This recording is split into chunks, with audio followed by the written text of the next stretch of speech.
Il y en aurait beaucoup parce que je suis resté longtemps à la tête du CIVOM. Je dirais les faits qui m'ont marqué, ça a été lorsque j'ai décidé de faire la 4e tranche qui n'était pas prévue à un moment où le nautisme ne marchait pas de façon très forte et c'était une décision difficile à prendre. Et maintenant, je suis très heureux de l'avoir pris parce que le port est plein et il ne peut pas être plus grand.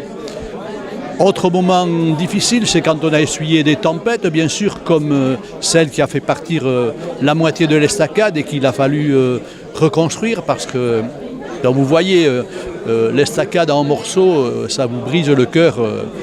C'est difficile de revenir. Puis il y a eu aussi des affaires comme celle du Prestige, lorsque ce cargo au large de l'Espagne a coulé et qu'on a été envahi par la pollution de pire espèce.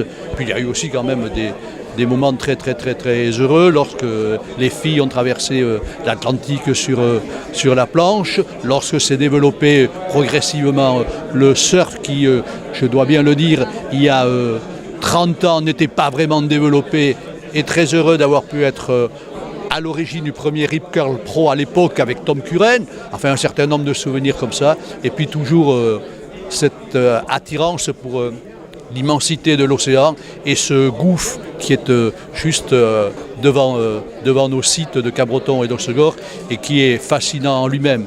J'espère qu'il y a encore beaucoup de choses à découvrir dans ce coin merveilleux. J'attends que ceux qui vont prendre maintenant les responsabilités au sein de l'ex-CIVOM continuent.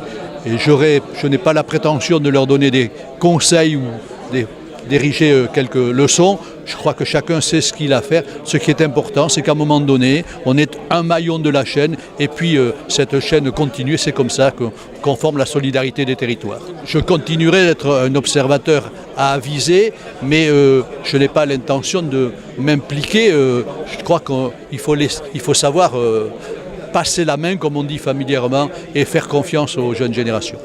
Alors, effectivement, pour toute l'équipe de Max maintenant qui a pris les rênes de l'ancien CIVOM, pour tous les usagers du port et du lac, pour tous les touristes qui viennent dans notre belle région, je dirais bonne année 2018 et bon vent, pas trop fort quand même.